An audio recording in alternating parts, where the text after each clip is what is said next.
So Keith Irons, welcome to The Journey. And let me just mention a little bit about what The Journey is. The Journey is an opportunity for me to meet individuals and hear about their story of their life and where have they been and what obstacles they may have come across, what victories they may have had, but most importantly, what did they learn along the way. And as we know that sometimes those obstacles or those stumbling may sometimes be our greatest teachers. And so essentially that is what The Journey is. So I thank you for being here. I know we have a mutual friend that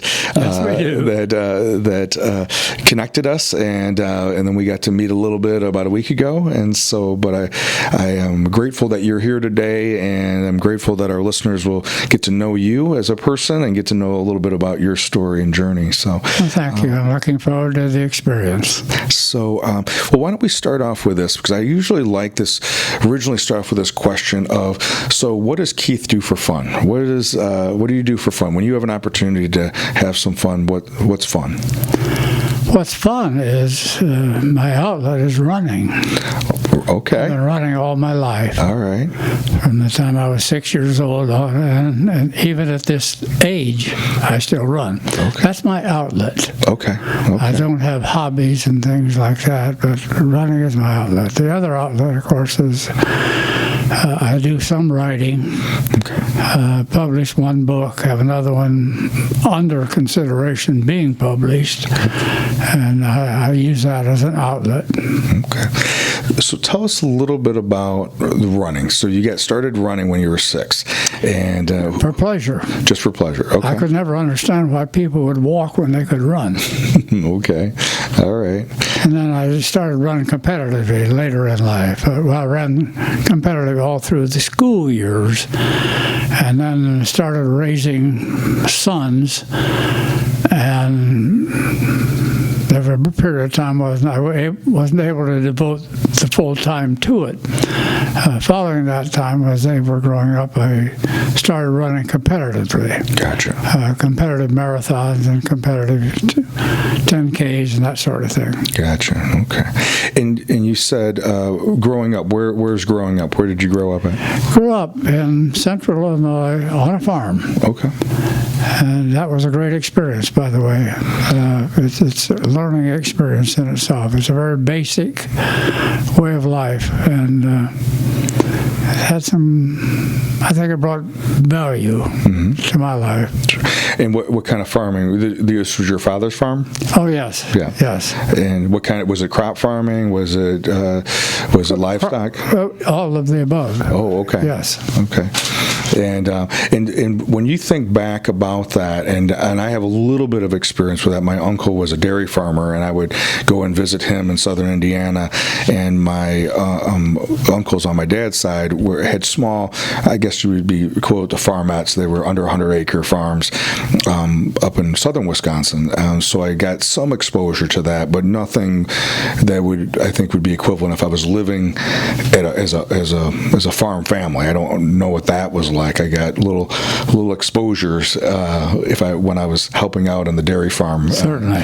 And so when you think back to that time period growing up, what would be some of those things that stand out to you regarding like a memory regarding or maybe a lesson learned during the time period of growing up on the farm? Well, I learned most of all the value of hard work. My father was probably the hardest working human being I have ever met. He also lived to be 104.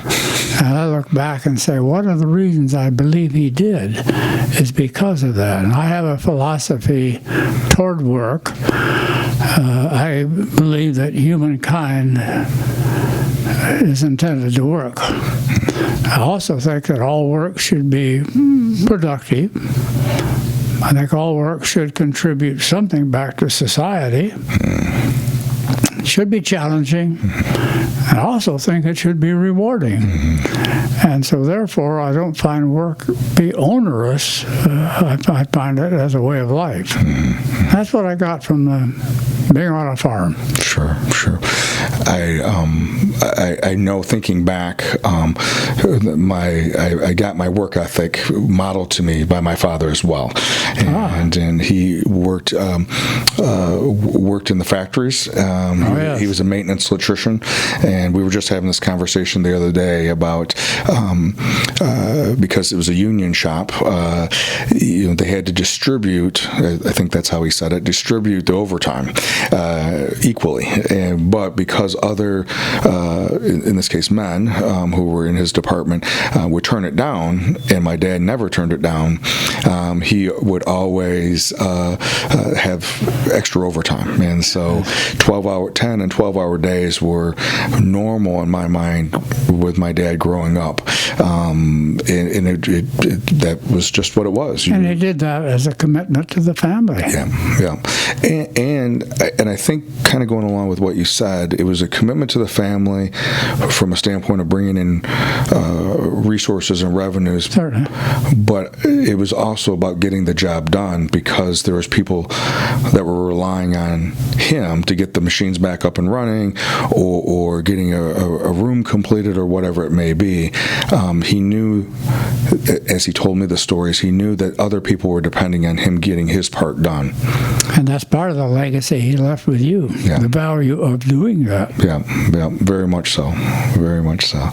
So, going back to being in Central Illinois, growing up on the farm, but you also had interest in school, and athletics were one of your interests in school. Yes, very much so. And running was the primary, it sounds like.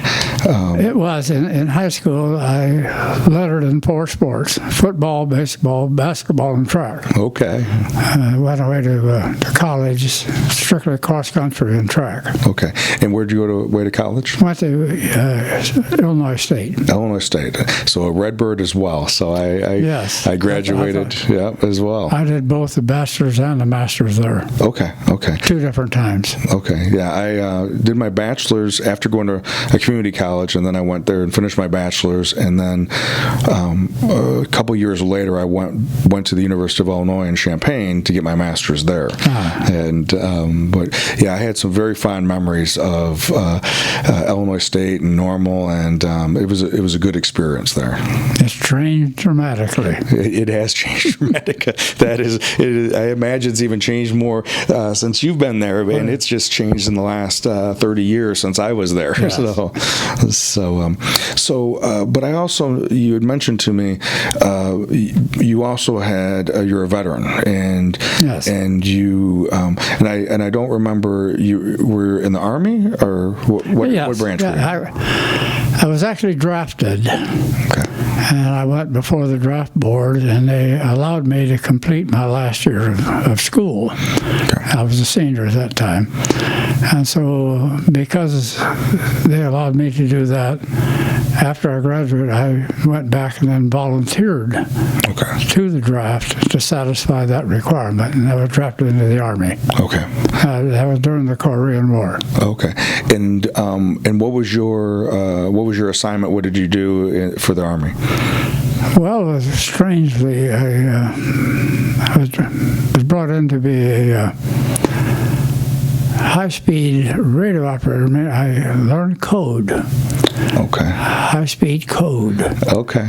And it's an unusual trait because it's a ear hand, not an eye hand, it's an ear hand reaction. You hear something, you record it. Sure. So it's an obsolete skill these days. Nobody uses code anymore. You don't have to. Sure. Yeah.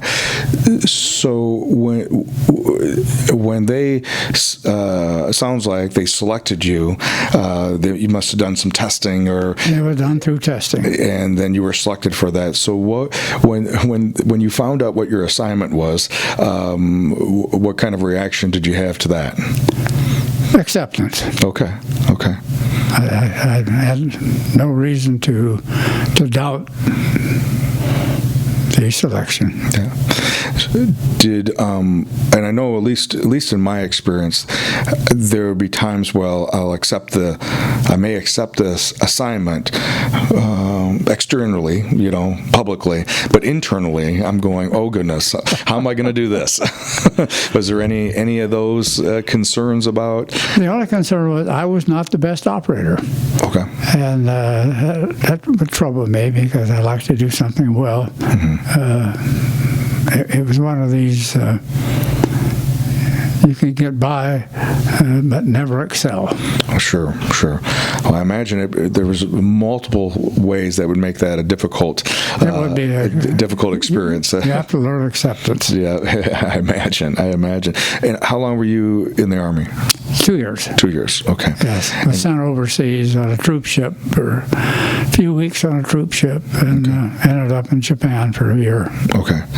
And when you think back about that experience, being in the Army for 2 years and during the Korean War, if there was something that you would take away from that you learned about yourself, what would be something that you would have? Well, the discipline, of course, is always a part of it, but also the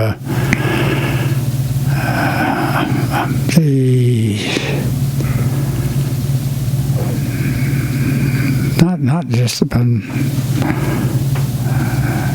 structure. The structure of the military. It works. And if you watch it very carefully, it really can be very successful. It is interesting when you as you said that, because I think there's a lot of people that may not understand how the structure works because they may grow impatient. Because it takes time. It's not as quick as the movies may make it. So, you're quite right. Yeah. No, it's a learning process like anything else. Yes. But again, it all gets back to acceptance. You can fight things, or you can learn to accept them. You may not always agree with them, but if you learn acceptance, you can really tolerate and live with almost anything. Sure. Well, and I think I've been Dalton and I and a couple other people. We've been studying different philosophies for a while, and one of the philosophies is of Stoicism. And Yes. and I just a while ago I came across it, but then more recently I've been utilizing it when I'm working with some of the students and the educators as we're going through this pandemic.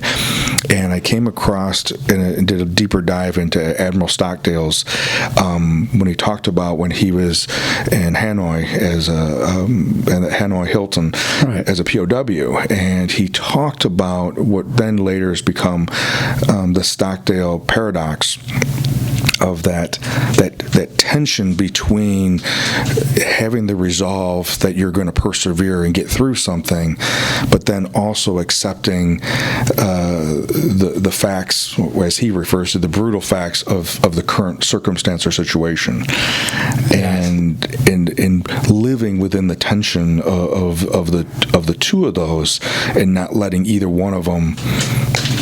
Not being an optimist, as if we're going to magically get out at a certain date, but we will prevail.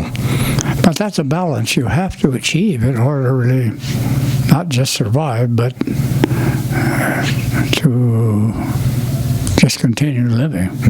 Yeah, and so I think one of the things that's a lesson that we can take from that right now in the midst of going through this particular, how the virus has been impacting our society, is that we don't know when it's going to lose its momentum. We don't know when it's going to not have such a strong effect on us as a society. We do know it will pass and will subside, but we don't know when that is. So that's as humans, especially in modern day, we want to know when, right? That is correct. Yeah. And yes, we don't live with uncertainty too well. Yeah, it must have been easier knowing that it was only 26.2 miles when you're running a marathon. It might have been harder if they kept moving, and kept saying 2 more, now 3 more. Yes. That might be a little bit harder. You can relate to that very well. Yeah. Yeah. So when you got out of the military, you came back to Illinois? I did. I thought I never would because of the climate, but I searched elsewhere and decided that this wasn't all bad. Sure, I resemble that as well. And so you settled back in Illinois, and did you go back to school right away, or what? No, I actually taught at West High School for 3 years. Oh, okay. And then I went during the summers, went back and picked up the master's degree at that time. Okay. I decided that I looked at the future and said I knew exactly how much I would retire on after X number of years of teaching school. And I didn't find that to be exciting. Mm-hmm. So I chose to go to industry. Okay. All right. And so what subject did you teach? I taught some of the very basic industrial product courses. Okay.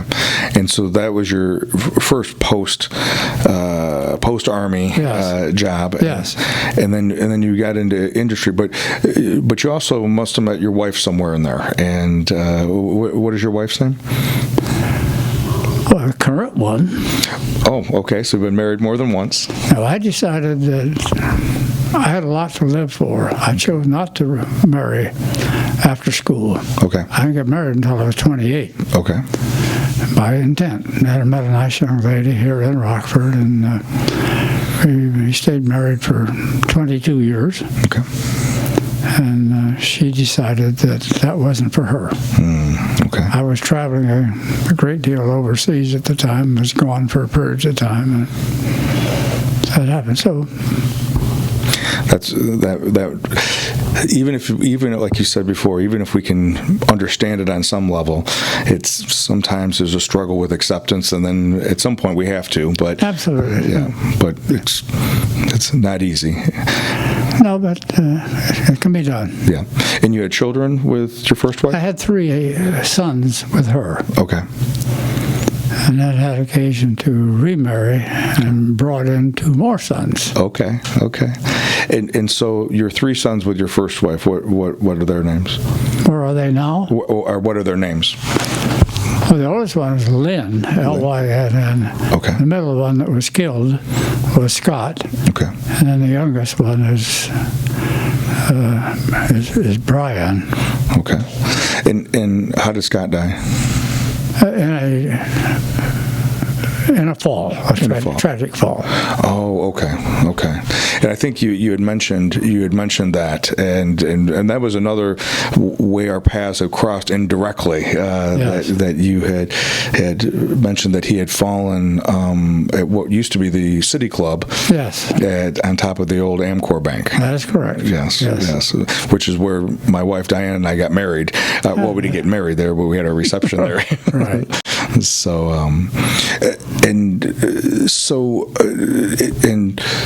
at the time when Scott died, were you remarried at that time, or were? I was remarried at that time. Remarried. Yes. Okay. And your second wife's name?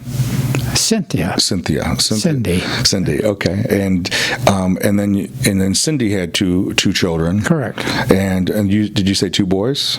2 boys. 2 boys. And what are their names? The oldest one is Chad, and the other one is Kevin. Okay, all right. I should be able to remember that one. Yes, you'll remember that one. Okay, and I'll spin back around and ask you about your work here in a second. But when having your Scott was an adult when he died, which for some people who lose a small child to some kind of tragedy or an illness, I can't even imagine what that must be like. But I don't know, when I talk to parents who lose a child at all, from whatever circumstances it are, it's still life-changing. It's still... It's the one thing that you hope never happens. Yeah. So anyway, it's out of order, right? It's out of that what we want to believe is a natural order of things. yes. And when you think about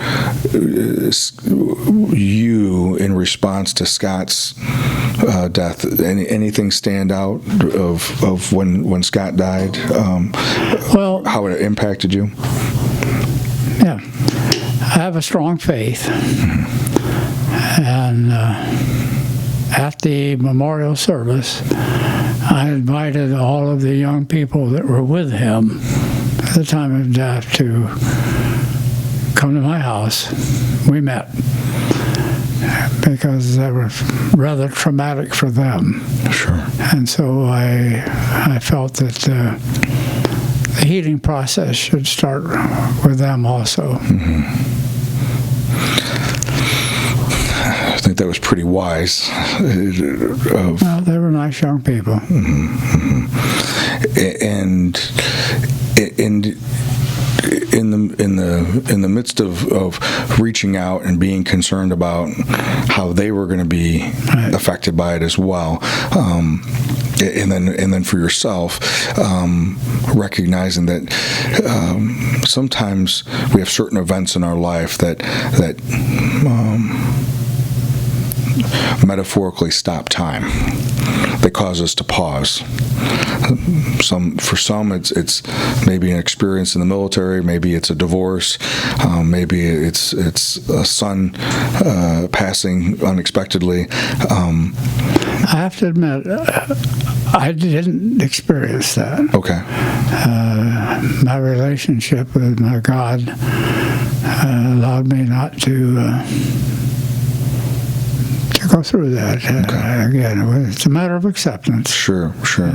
I don't always understand the why, but I don't challenge it. Sure. So that has been able to allow that to accept that there was some aspect of a greater something bigger than just going on. Yeah. Absolutely. Yeah. And kind of talking about your experience in industry.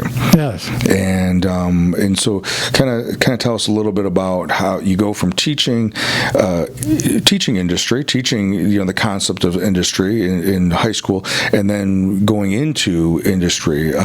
So yeah, tell us a little bit about your experience career-wise. And sure. Like so many people at that stage, I looked at a number of different options. I chose the one here locally. It was Barbara Coleman Company because of the culture of the organization. And they were very, I won't say kind, but nice to me up front.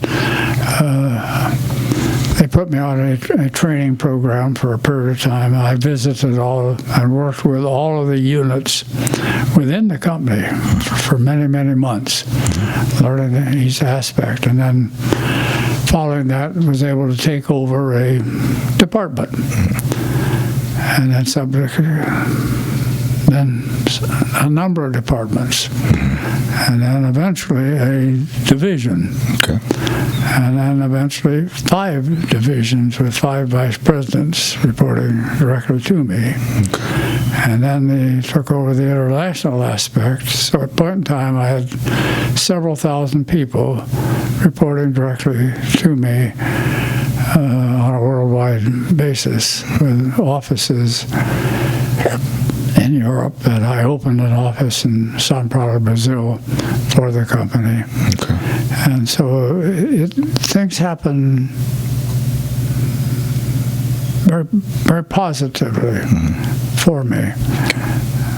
So for the listeners that may not be familiar with Barbara Coleman and what Barbara Coleman, what were they creating, what were they making, how were they contributing to the world, and then specifically with your division, what were you guys what were you responsible for? One of the first major response, I took over Machine Tool Division, still active out on Windsor Road. Now it's Fowler Mogg at that time. And then following that, I continued to have a vice president running that, and I took on the textile division. took on the what we call the Precision Dynamics Division, which was some ex-Woodward people and two other divisions. And one of the major divisions I didn't have was the environmental systems, same thing that you have in this facility. Okay. That was my counterpart. Okay, gotcha. And when you think back on that experience with being at Barbara Coleman, and obviously you got to meet a lot of different individuals, got to see a lot of different things. What would be something that you remember about that, or you take away from that experience? Because your work ethic allowed you to continue to ascend to positions as doors opened up for you.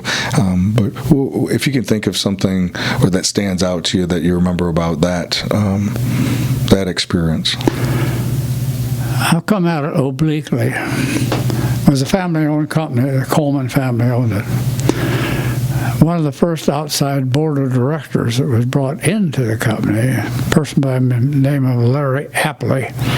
Apley at that time was chairman of the board of the American Management Association out of New York, the premier management association in the world. And so he brought an outside perspective to the company and to me. And as a result of that, we developed a personal relationship. And he became my mentor. And at a point in time, we opened an office in Florida, Boca Raton, Deerfield Beach, Florida, up and off together. But what he taught me and what I took away then from the experience in industry is, what he said is that management is not the direction of things. It's the development of people. And so entirely different perspective. So what I took to the company then was looking at the people aspect, not what we made, but who made them and what value did they bring to the process. Entirely different concept. So I left them prior to the buyout. I was one of 5 corporate officers that was given stock at a point in time. The only other people that had stock was the family. I left that on the table and left them because I didn't choose to see the direction of things. They were in the process of being bought out. Subsequently, they were. And it cost a lot of people jobs in this community that I feel very badly about. I chose not to be a part of it. It was a great experience. I left them.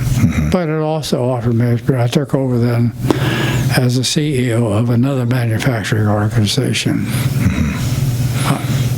Here in Rockford? Not in Rockford, in Oregon, Illinois. Okay, gotcha. I would, just when you just said that about being in manufacturing, you initially will think what we do is we make things. And then you came in with your mentor influenced you and taught you and modeled for you that it was about the development of people. I felt so, yes, I still do. Yeah.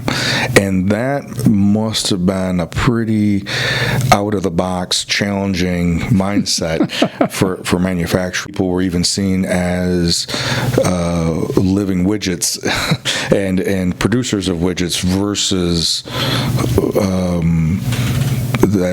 what else they could bring to the table. Sure. That's the visible side. You make things. Yeah. The part that you can't see is how is that in helping people's lives? Yeah. Because it's not just the people reporting to you, it's all the families that are a part of that. So as you multiply that out, it's a lot of people. Yeah. And you didn't say this, but there can be at times, if we don't have the right model to work off of, then we can feel the weight of that responsibility and in the pressure of that. But if we look at it from a standpoint of developing people, then we're giving them permission to to be as great as they want to be. Yes. Oh, absolutely. And Yes. People have innate capabilities. Too often we don't provide the opportunity for them to exercise that. And It's a waste of talent. Very much so. And just from some of the experiences, as you were saying, that some of the experiences that I've had with seeing people grow and pursue. That's the joy of it. Yeah. But see, I have a different philosophy of life, and not everybody probably has taken the time to. I know what mine is. Sure. Well, it's kind of a two-part. Okay. I believe I was put on earth to do what my Creator intended me to do. Now, in order to find that out, it took some time for me to develop my mission, primary ongoing reason for my existence. Well, I did that, and I know what my mission is. I never deviate from it. I keep it in front of me at all times. And so that mission is not to make things, not to do anything. It's to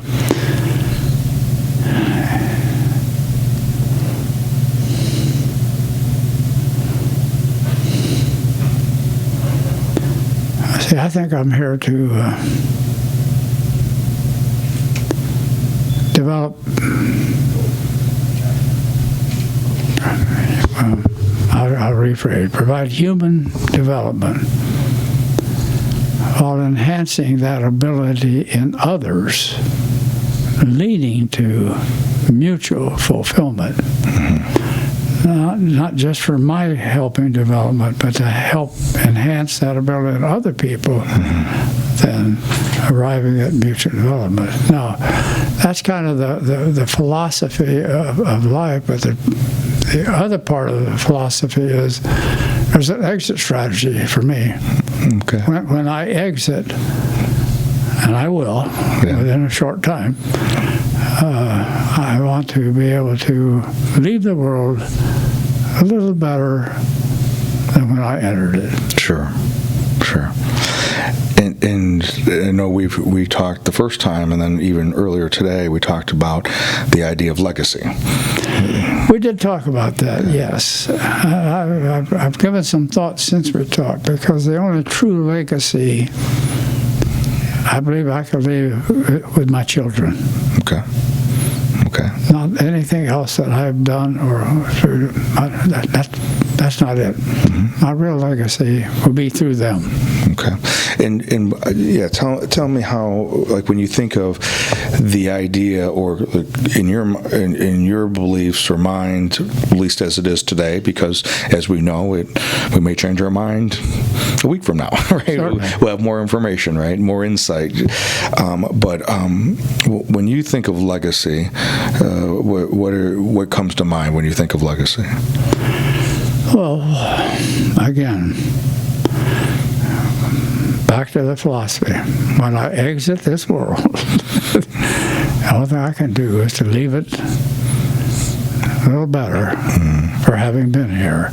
But the visible one will be through others. Sure. And primarily through my sons. Yeah.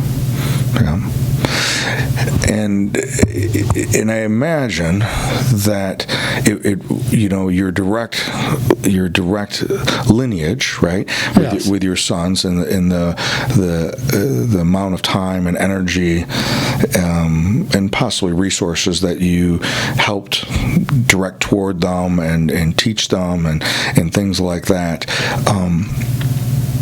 But then I imagine there's also been other people when your mentor, right? Yes. His legacy was left. One aspect of his legacy was left within you, because that was what you then pivoted and switched, or maybe crystallized what you already were doing or believing in. Yes. But now you could do it with greater conviction. I have left a number of people with that. If my mission is to foster human development and helping others. So there will be a cadre of people out there that I've worked with that will be a part of the legacy. I will never know it, but it will be there. Yeah. And if it's a true legacy, it doesn't really matter, right? It doesn't matter. Yeah, it doesn't matter. But because we've been asked to either plant seeds with individuals or help to foster that growth, Yes. or provide the opportunities for them to figure out their path, Yes. and then carry on. I remember an individual when I was young, and I was a bodybuilder, and even before that, when I was wrestling and playing football and stuff. But specifically when I was bodybuilding, there was a group of older men who were in the gym, maybe 8 to 10 years older, and they, as I would say, took me under their wing and taught me what they knew about lifting weights, and then later bodybuilding and nutrition and competing and all those things. And I always felt that and the timing of that and who was here at that time, I know was critical in my success. Yes, now, absolutely. True, like you said, I had to do the work, but I had to listen to do the work in the right direction. Right. Right. And if it wouldn't have been for that, I know I would have worked just as hard. I just would have been going in the wrong direction. They can be great mentors. Yes, very much so. And I had an individual when I had the opportunity to coach later on. So you know the feeling, don't you? Yes, very much so. Very rewarding. Yeah, very much. And this young man, very good player, but family didn't have a lot of resources, and so he had old shoes that were causing him problems and blisters and stuff. Yes. And so I talked with my wife, and this was early on in my career, where it seemed like we were counting every we weren't counting every dollar because we didn't have that many, so we were counting every quarter. Well, I know that one.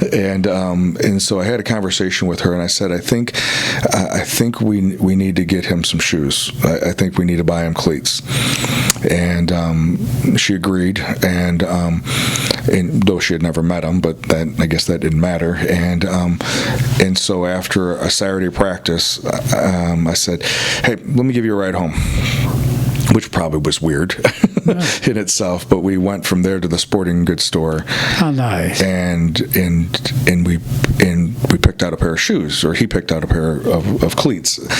I drove him back, actually back to the school, now that I think of it, and he goes, I don't know how long it's going to take me to repay you, meaning I assumed he was talking about monetarily. Right. And I said, well, this is on myself and my wife. Your repayment is not only working hard this season, but sometime in the future you'll have the opportunity to do the same thing. That's that mutual fulfillment that I mentioned. Yes. Yeah. Yes, it's a win-win. Yeah. And that was what I clearly remember that was done for me. Maybe it wasn't a pair of cleats, but it was more important they gave me knowledge that was invaluable. Absolutely. And I think about that being part of following what God's called us to do, staying in that presence that you were referring to. Yes. And not getting distracted by, at least for me, sometimes I get distracted by the fears. It doesn't matter if I know better; I still get distracted by the thought of those fears, of either fear of something happening or not enough or whatever it may be. Sure. They aren't those fears, those thoughts aren't as controlling today as they used to be. I can ground myself faster. Absolutely. So as you were thinking about, well, and I know, and if you're not comfortable with that's okay, but if you think of like what you want to make sure that you've left your sons, and I would assume grandchildren, right? Yes. What would be the things the seeds that you've planted with them, or I guess the word legacy that you've wanted to leave with them? What would you say? And has there been some fruition of that as you see them developed and as they've grown? Well, the value systems are critical. So we try to instill in others a sense of values, and along with that, the value of work itself, which is very, very helpful. But more than anything, just a value system that they will live by and cascade on to subsequent generations. So one of those values is work ethic. That's one. And one of the values is that the work has to not only reward the person doing the work, but then also serve a bigger purpose. It should benefit society. Yeah. Yes. Yeah. And so then going to, and this is something that you had mentioned, because I think you mentioned that you're 52, right? I'm joking. You told me the other day. Well, you're close. If you want to double that, you're very close. But I think you told me the other day you were 92? 91. 91. But you have a birthday coming up. In March. In March. Okay, so 91 and a half. And, but you mentioned that as far as you can tell, as long as you're able, you're going to work until I die. Until you die. I have no desire to retire. I will continue to work as long as health says I can. There'll come a time when health says I can't do that. But by choice, I will continue to work. Sure. And so tell us a little bit about the work that you do now, because because age is a factor. I'm too old to run an organization, but merger and acquisition, M&A, age is not a barrier to doing M&A. So I try to find companies, organizations that are wanting to exit, sell out, and I try to find buyers for them. I put buyers and sellers together and negotiate the process between the two of them. Okay. And what, besides the, as you mentioned, as you got older, this was one of the things that you could navigate through without the demands of everyday, job. But what else was there? Any other reasons that particular type of working in the industry or impact in the industry, was there any other reasons why it was that particular area, mergers and acquisitions, why that interests you? Or maybe even more so why you were called? Well, number one, I try to focus on, for instance, if you wanted to sell your practice, I probably couldn't represent you because I don't understand that part of it. So I try to limit the primary manufacturers that I think I know and understand. Sure. And so it tends to limit that a great deal. But also it's the reward of finding a person that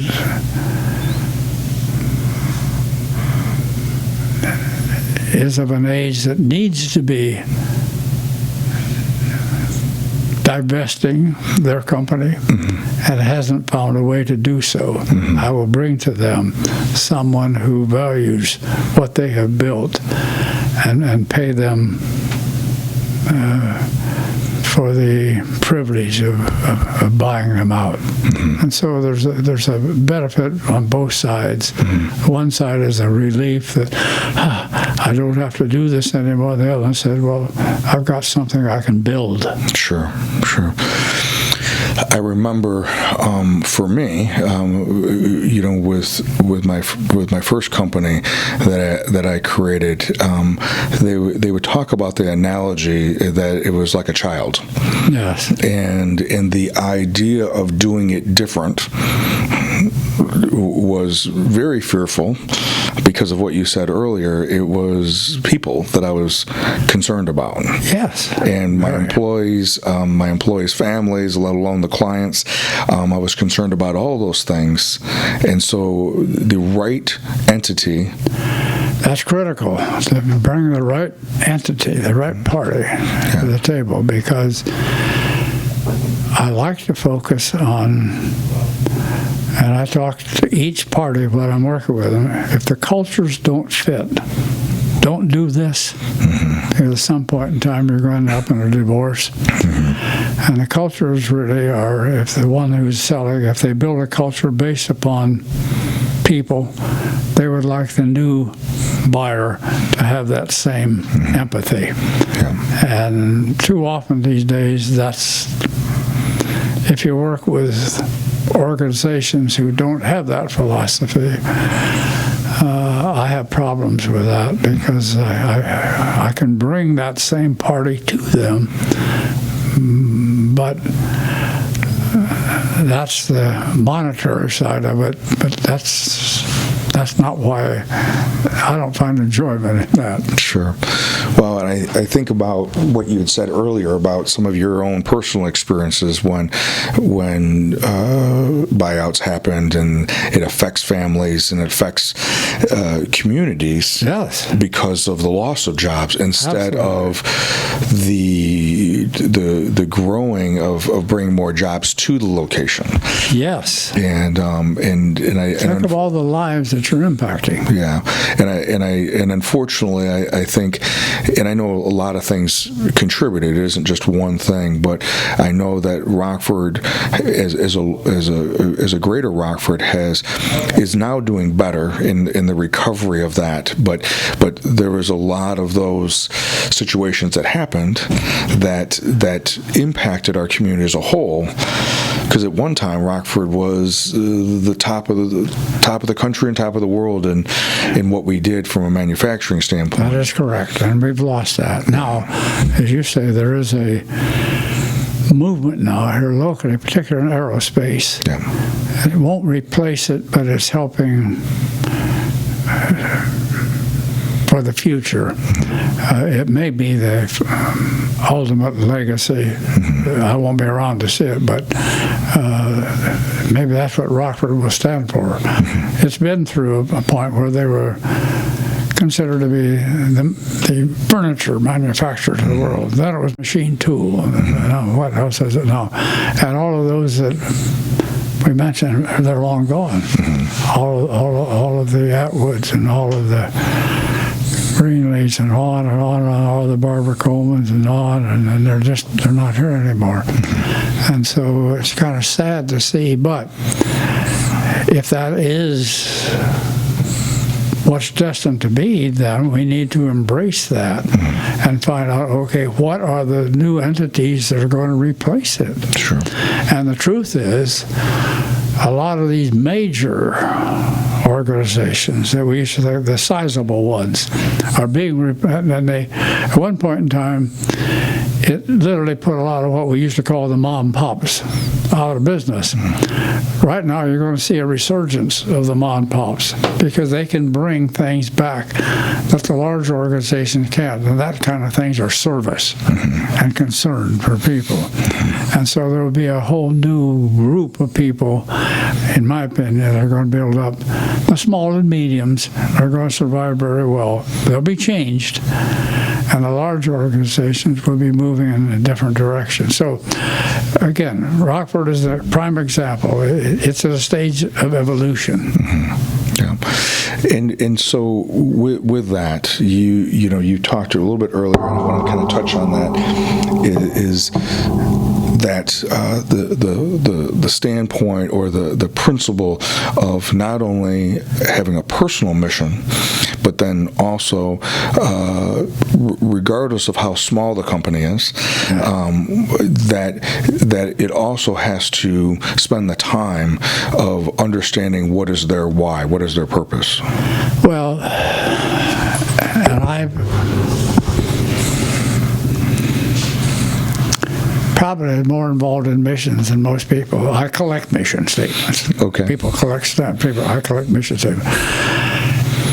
Because if you look at the definition, the primary ongoing reason for the existence of the enterprise, most organizations don't know that. And working through that, you just use your personal example in Milwaukee, working on, you know how difficult it is. But once you do it, it will change you completely, and you'll have a sense of direction you've never had before. So the mission, to me, is the starting point with an organization. So I go through mission, goals, strategies, and objectives. Missions, why do you exist? Goals, what are the aims and targets? Strategies, what are the things to make the goal a reality? And objectives are the action steps, accountabilities, and dates that make things happen. So I put organizations through that, and now more recently I'm also putting individuals through that. But that will, if an organization can determine its mission, it will change the direction of things, and it will improve and enhance their success. No question about it. I give, by the way, I always give guarantees for everything I do. Money-back guarantees, everything I do. Sure. And they can measure it any way they want to. Sure. And as long as we agree on the measurement. The only caveat, two caveats. One is you have to follow the process. If you abort the process, all bets are off. The second part is it's going to take you between 6 and 18 months to make it happen. Yeah. You know, I know for myself personally, as well as when I've done the process with the specifically the companies that I'm directly involved with, either running or operating, or whatever it may be. That one of the big values that the mission allows me to do as the leader is then I have a story to tell about why we do what we do, and then it's a story that they can then tell and see examples of why are we doing what we're doing. Oh yes. Without that, it's whatever you think it is. Correct. And so then we're then able to use that to make tough decisions about what to do next and what not to do next. That's right. The mission will guide you completely. And it builds the culture. Yes. The culture has to follow that. Yeah. So we use, one of the ways that we use it at KP is that we, and it seems laborious at times, but we go through it at staff meetings, and have in the past. We used to have monthly staff meetings, and we would go over and in that 2-hour time period, one part of it was catching people living the mission. When giving the staff opportunities to give examples of when they saw in the past month someone, either a client or another staff person, essentially living the mission. Yes, well said. And so that has allowed me to stay grounded, and then to remind us when it feels like times are tough, are we still doing? But you use another term in there that's so important, a process. You have to follow a process. By definition, a series of forward-moving steps that lead to a particular end, result, or condition. Without a process, it's whatever everybody wants to think it is. But you have to follow the process. A series of forward-moving steps lead to a particular end, result, or a condition. And if you follow the process, you'll be successful. Yeah. As long as your mission is true. Yeah.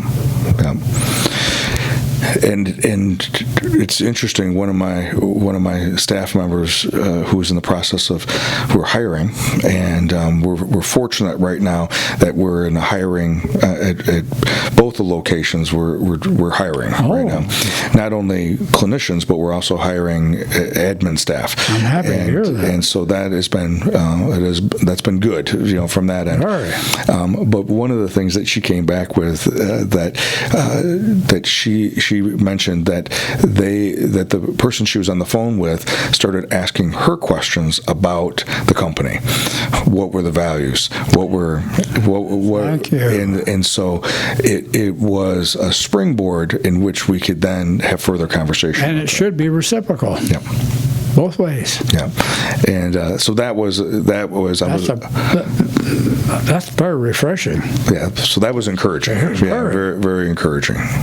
So, and it was encouraging that she was able to, even though she got caught kind of on the spot, going from the interviewer to the interviewee, she was able to, because she knows the entity, she lives the entity. Yes, and so that is very encouraging. Yeah, so that was good. So Keith, you had mentioned about the idea of the legacy and being able with those seeds that we plant, and those opportunities that we try to foster. We do it with people that we may not know their middle names because they are either our clients or people that we know via the work platform. But then we have the ones that are in our family, and as your children are now adult children, and they have children, I'm assuming. Yes. You talked about being able to leave those seeds, and now you've been able to see how. You won't see all the harvest probably, but you've probably have seen some of those things come to fruition. And you talked about the values that your adult children have passed on or are living now. What were some of the, just for our listeners to hear, because sometimes some of the listeners are, their children are young. And so when we talk about wanting to instill values and wanting to do that, they're in the early part of that process. You've gotten to see your adult children grow and now teach that to their children. Any particular words of encouragement for young parents? Well, assuming you know more about this than I do, but assuming that Maslow's hierarchy is there, and if the top is fulfillment, I'd like to be able to leave making sure that they have found fulfillment. I'll say, in this case, happiness. Well, I have that feeling, and that's a good feeling. And how did you do that? Well, I didn't do that. It happened with a lot of people's influence, but at the same time, I'm very content now that they will continue to be happy and indeed foster that in others themselves. And so that's kind of it's a cascading process. I can look back on my grandfather. I remember some of what I learned from him, as well as from my father. So, okay, that put me in good stead to be whatever I'm going to be. Right. Well, I'd like to make sure that the legacy is that they have that. I'm so confident in that now that it gives me great comfort. Sure. It's good. That's good that you've seen a lot of things, you've experienced a lot of things, had the opportunity to be involved with a lot of things, but remembering what your father and grandfather and obviously other family members taught you, and then you saw that live out in your life, and that formula worked well for you. And I hope that then my sons and the grandchildren will pass that on. Yeah. And future generations. Yeah. And that's a good feeling. Yeah. And I think the combination of us being able to do it in our own backyard and then be able to also carry it out to what we get paid to do out in the community. That's for me, that's been a good way to live. Yes, so that's been good. So Keith, as we wrap up today, any last thoughts for the listeners that you want to share with them?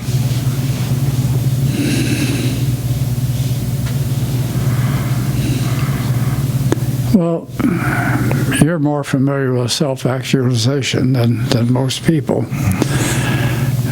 But I would urge people to look at self-actualization, to be able to find, are you really secure in yourself? Or are you the person that you want to be, that you're not a front? It's for real.